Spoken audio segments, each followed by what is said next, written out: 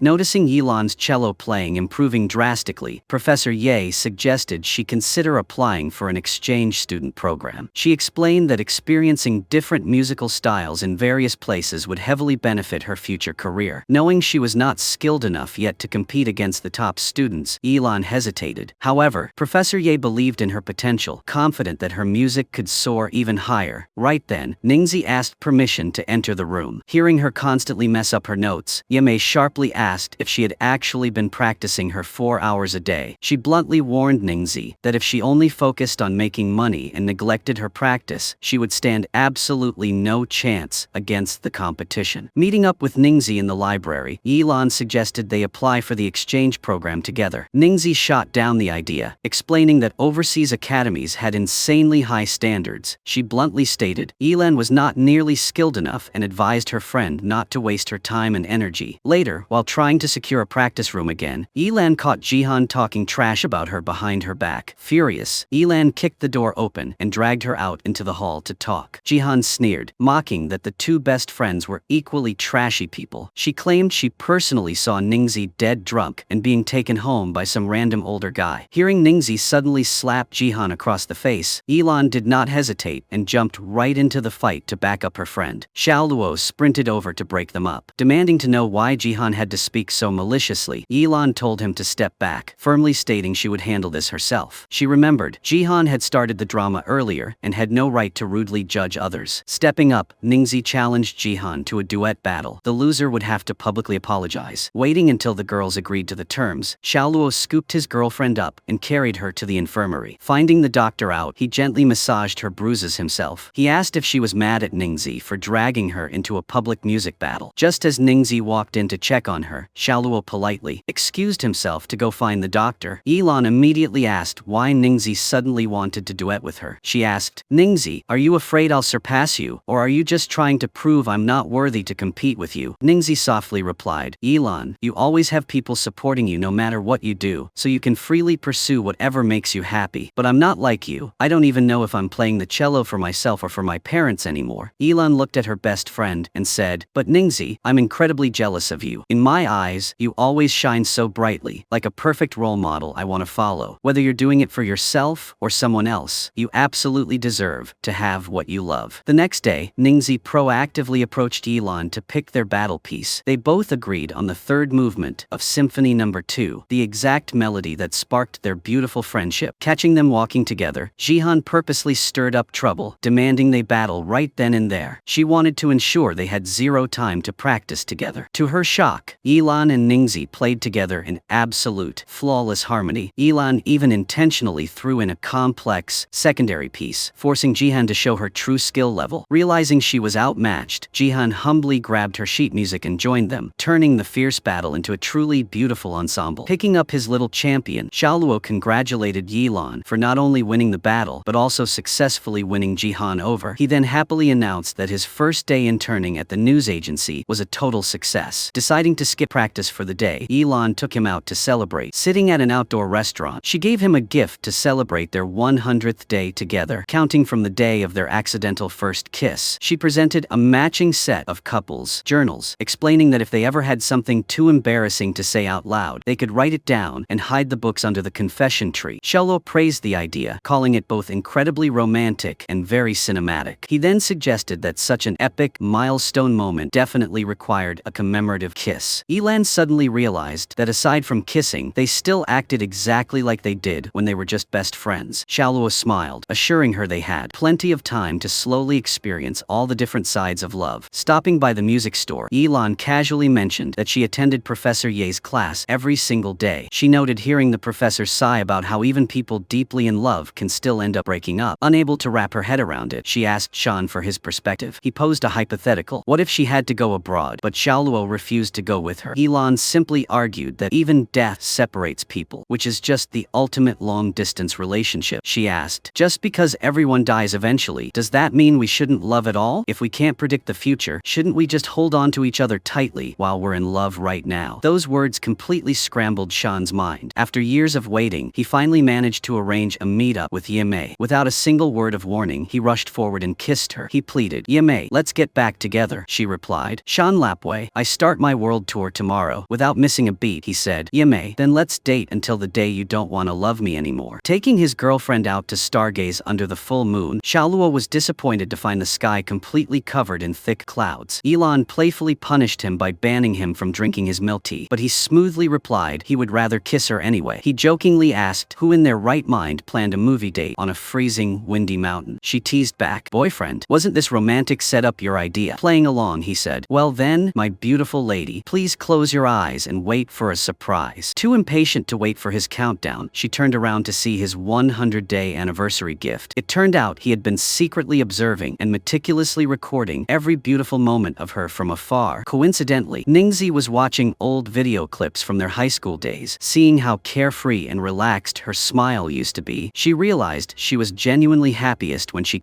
was just hanging out with her friends. Back at her dorm, Yilan was suddenly hit with excruciating stomach cramps. She tried to wake her roommates, but they were both dead asleep. Hearing his girlfriend was in severe pain and throwing up, Xiaoluo sprinted to the girls' dorm building at lightning speed. Throwing a warm scarf over her, he immediately rushed her to the hospital. Watching him frantically running around buying warm water and heating pads, Yilan softly promised to always treat him well in the future. She urged him to get into bed and rest for a bit. Slipping his arm around her, he gently murmured sweet words, coaxing her until she finally fell into a peaceful sleep. Meanwhile, Ningzi was being aggressively pressured to drink by a band sponsor. Suddenly, Chen Fan appeared, violently ripping the guy away from her. Without saying a word, he just quietly left a bottle of hangover medicine on the table and walked away. The next day, Xiaoluo panicked when he realized he completely missed his meeting with the chief editor. His mentor at the agency, a reporter named Ma, knew Xiaoluo was interested in international news and had pulled major strings to set up the interview. Xiaoluo called to thank Ma for the incredible opportunity, but lied, claiming an unexpected emergency kept him from showing up. During the Lunar New Year holiday, the squad once again sneaked sneaked to the back of the school to set off fireworks. Ningzi showed up, but Chen Fan was nowhere to be seen. Yilan guessed he had a sudden emergency. Meng Meng, however, argued that since Chen Fan prioritized love above everything else, the breakup probably felt like the sky was literally falling on him. Trying to hype everyone up, Xiaoluo blasted a song from his phone. Meng Meng instantly recognized the track, pointing out that the Mao, faceless internet singer God of War, sounded exactly like Chen Fan. Feeling overwhelmed, Ningzi quickly excused herself and left early. Just as Xiaoluo lit a firework, Director Hu suddenly appeared out of nowhere. The gang scattered, sprinting across the sports field in every direction. Xiaoluo quickly grabbed one unlit firework before running, frustrated that he did not get the chance to wish to love and be with Yilan forever. After running a massive loop around the school, Meng Meng and Zheng Hao both ended up back at their original spot. Hearing her wish to fall in love again, he curiously asked if there was any new drama in her life. She admitted she gave her heart to the wrong guy last time, but firmly stated she still believed in true love. She then wondered out loud what it would be like to date a highly responsible guy like him. He admitted he was the type to constantly overthink and worry about his partner, which usually made girls think he was just annoying. Right then, Meng Meng accidentally touched a hot spark from a firework. Without a second thought, Zheng Hao gently took her hand and blew on her burnt finger. Staring at him, she boldly asked, "Zhao Zheng Hao, do you want to try dating me?" After the Lunar New Year's Eve dinner, the two future in-laws were glued to each other. A few drinks deep, Mr. Yi generously started handing out red envelopes to everyone. Taking advantage of the festive mood, Xiaoluo handed Xuan double the usual amount, successfully bribing the little boy into calling him brother-in-law. Meanwhile, Taiyu introduced Ningzi to a sponsor who funded international students. Boss Guo took an immediate liking to her and agreed to finance her studies, acting as a stepping stone to launch her music career. Ningzi made it clear she only wanted to borrow the money and promised to pay him back with interest once she was stable. However, he slyly reminded her that nobody in this world gives out anything for free. Waiting until Ningzi was dead drunk, Boss Guo slipped a hotel room keycard to Taiyu. Coincidentally, Chen Fan was performing at the same venue and caught Taiyu aggressively forcing himself onto Ningzi. He immediately lunged forward and violently ripped the guy off her. Furious, Taiyu called the restaurant manager over, demanding Chen Fan be thrown out. However, the manager revealed that it was incredibly difficult to book the God of War band, adding that the restaurant had wanted to replace Taiyu's orchestra for a long time. The only reason Taiyu still had a job was because Chen Fan had personally asked the manager to keep them on. Watching Chen Fan quietly walk away without a single word, Ningzi dragged her heavy, exhausted body outside. Right then, Professor Ye called to congratulate her for winning an exchange student spot. Hearing the news, Ningzi completely broke down crying, the overwhelming pressure and grievances she had been bottling up finally bursting out in that single moment. Knowing she always procrastinated until the very last second, Yilan only felt slightly disappointed about missing out on the exchange program. Xiaoluo comforted her, promising they would go study abroad together since he also wanted to pursue advanced photography courses overseas. Returning to the restaurant, Ningzi sat quietly in the audience. Gazing up at Chen Fan shining brilliantly on stage, she silently thanked him for always protecting her from the shadows. He simply replied that he just happened to be there to help, adding that he was the one who truly owed her thanks for helping him find his life's purpose. Before heading to the airport, Ningzi sent voice memos to say goodbye to each of her friends. Afraid of making them sad, she intentionally kept her flight details a secret. Gathering her courage, she apologized to Chen Fan for not knowing how to cherish his pure love and wished him the absolute best. To her absolute shock, he suddenly appeared right in front of her, asking if she truly regretted breaking up with him. He then proudly announced that he had also been approved as a self-funded exchange student and, completely by coincidence, was heading to the exact same country as her. He admitted he used to be way too childish, while she needed a real man who could stand shoulder to shoulder with her and fight. Therefore, he had spent all his time training and growing up to prove his worth. Looking at her, he asked, "Luo Ningzi, am I finally qualified to stand by your side?" He then gently added, "Chen Fan, let's rely on each other when we're in a foreign land." Hearing her incredibly talented boyfriend had coasted straight into his final interview, Yilan proudly announced she had also crushed her own video interview. Right then, Xiaoluo's mom called in a panic, crying that his dad had suffered a terrible fall at a construction site in another province. Xiaoluo quickly told Yilan to go to bed early while he caught a late bus to see his dad. Knowing it would be nearly impossible to find a bus that late at night, Yilan frantically called her dad to